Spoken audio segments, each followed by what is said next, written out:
بسم الله الرحمن الرحيم اقرأ باسم ربك الذي خلق خلق الإنسان من علق اقرأ وربك الأكرم. Assalamu alaikum wa rahmatullahi wa barakatuh. Bienvenue dans le cours numéro 51 de notre série intitulée Apprendre à lire et à écrire l'arabe. Dans ce cours, nous allons étudier bi'idhnillah al-huruf al-qamariyya, les lettres lunaires. Alhamdulillah wassalatu wassalamu ala rasulillah amma ba'd. On avait donc vu dans le cours précédent, le cours numéro 50, les lettres solaires. Et on avait vu qu'une lettre solaire, lorsqu'elle est précédée de alif, lam, on ne va pas prononcer le lam. C'est-à-dire, on avait vu qu'on allait écrire le lam, mais qu'on ne le prononçait pas. C'était la première règle. La deuxième règle, on avait vu que sur le lam, il n'y avait pas de voyelle ni de soukoun. Et la troisième règle, on avait vu que la lettre qui suit le lam, il y avait toujours une shadda dessus. Et aujourd'hui, nous allons voir les lettres lunaires, Inch'Allah, et nous allons voir les règles qui concernent le lemme lunaire lorsqu'il précède une lettre lunaire, Inch'Allah. Mais avant tout, on se rappelle qu'un mot à la base, comme le mot ici, qamarun, une lune, est un mot nakira, indéfini. Et lorsqu'on rajoute l'article alif lam, qu'on le rajoute au mot qamarun, nous allons avoir al-qamaru. Donc là, le mot va devenir ma'rifa défini. El-qamaru, la lune. Donc il y a deux choses qui se passent. La première chose, on rajoute alif lam. Et la deuxième chose, on va supprimer le tenwin. Le tenwin qui était là, on n'aura plus qu'une dhamma. Donc el-qamaru, la lune. Et donc ici, la lettre qaf est une lettre lunaire. Et on va voir dans la deuxième partie du cours toutes les lettres lunaires, Inch'Allah. Et lorsque dans le mot, la première lettre est une lettre lunaire, le lemme qui va précéder la lettre lunaire, on dit qu'il est lunaire également. On dit que c'est un lemme lunaire. On dit al-lamul qamariyya, le lemme lunaire. Et on va voir qu'il y a trois règles également pour le lemme lunaire. Et juste, j'attire votre attention, dans le cours précédent, j'avais oublié un lemme. Al-lamul qamariyya, c'est alif lam, donc l'article, et ensuite lam alif, mim. Et moi, j'ai oublié un deuxième lem. Donc, rectifiez sur votre cahier, rajoutez un deuxième lem, Inch'Allah.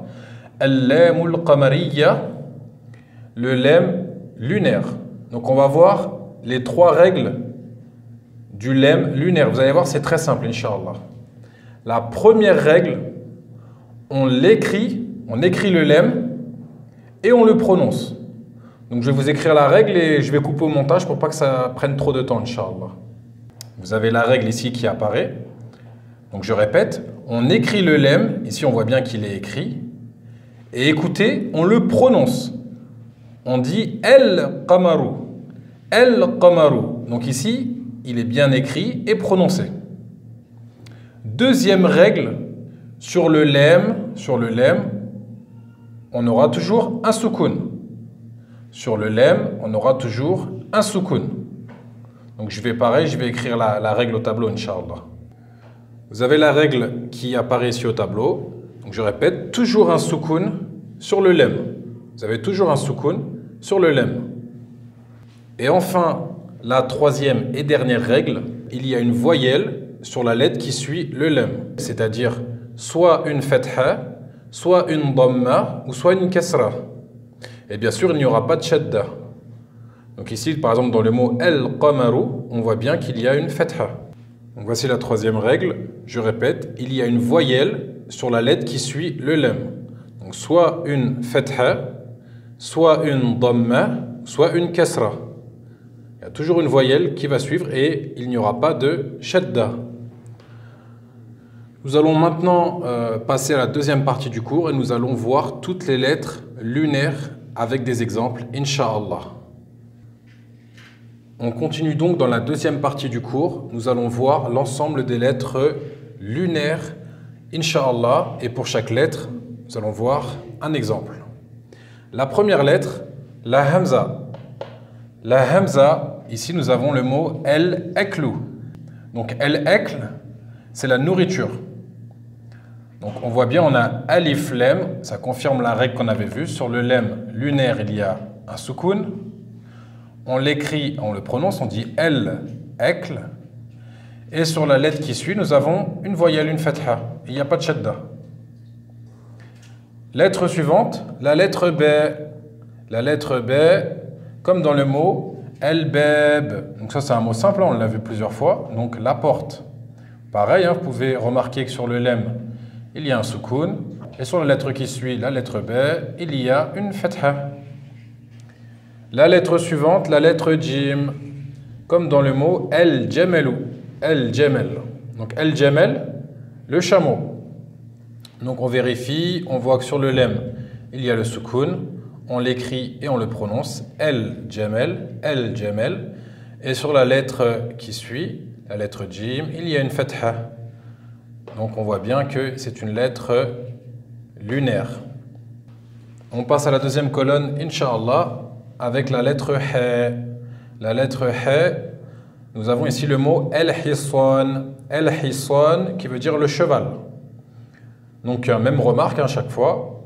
Sur le lem, un soukoun, on l'écrit et on le prononce el-hiswan. Et sous la lettre qui va suivre, le lem, nous avons une kasra. Lettre suivante, la lettre kha, comme dans le mot el-kharouf. El-kharouf, le mouton. La lettre lem est porteuse d'un soukoun. On écrit la lettre et on la prononce el-kharouf. Et sur le kha, nous avons une fatha. La lettre suivante, la lettre ayn, comme dans le mot el-ilm. El-ilm, la science. Donc là, essayez vous-même de faire la remarque. Donc regardez les trois règles qu'on a vues. Sur le lem, il y a un soukoun. On écrit le lem et on le prononce. Et enfin, sur la lettre qui va suivre le lem, il y a une voyelle. Ici, sous la lettre, une kasra. La lettre suivante, la lettre rayn. La lettre rayn, comme dans le mot el-ghazal, la gazelle. Même remarque, on écrit, on prononce le lem. Le lem est porteur d'un soukoun. Et la lettre qui suit, la lettre rayn, porte une fatha, donc une voyelle. Et il n'y a pas de shadda, bien entendu. Et enfin, la dernière colonne. La dernière colonne, donc nous avons la lettre fa, comme dans le mot el-faïda. Donc el-faïda, donc comme souvent, parfois je le dis dans des cours, je dis pour la faïda, donc pour l'enseignement bénéfique. Mais aussi une faïda, c'est aussi un profit. Quelqu'un par exemple qui fait du commerce, il a du profit. Et il est également utilisé, comme je l'ai dit juste avant, par exemple quelqu'un qui va vous donner un enseignement bénéfique, un enseignement profitable, on appelle ça une faïda. Donc el-faïda, on voit qu'on écrit, on prononce le lem, il y a un soukoun au-dessus du lem, et la lettre qui suit, la lettre fa, est porteuse d'une fatha. La lettre suivante, la lettre qaf. La lettre qaf, comme on l'a vu dans le mot, en première partie de cours, dans le mot el-qamar. El-qamar, la lune.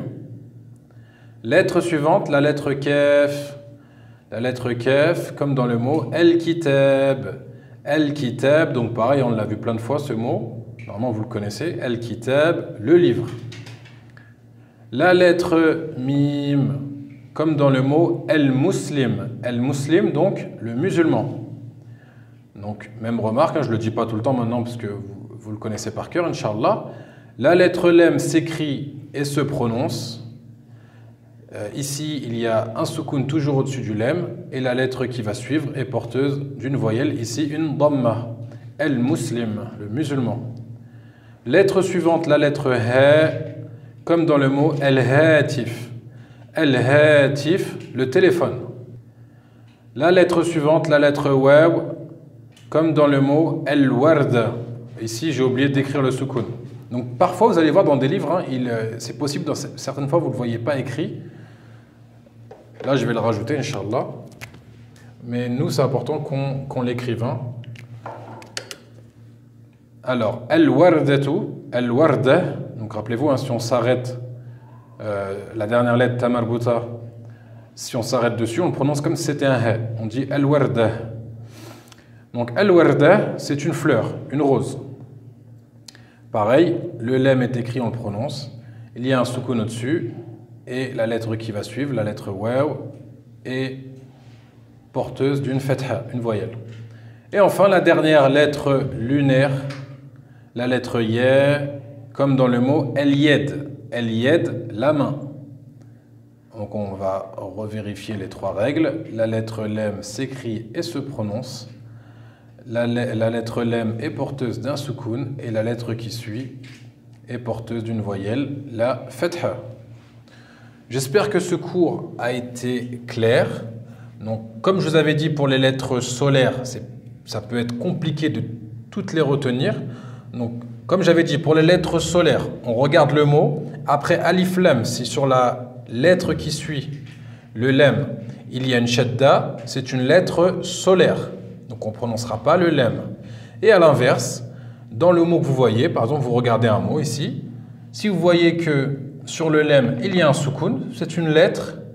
La lettre qui va suivre est une lettre lunaire, donc vous prononcerez le lem. Voilà le petit moyen simple pour retenir. Donc je répète, si vous voyez, lorsqu'il y a alif lam, si vous voyez sur la lettre qui va suivre une shadda, comme dans le mot ash-shamsu, alors c'est une lettre solaire, vous n'allez pas prononcer le lem.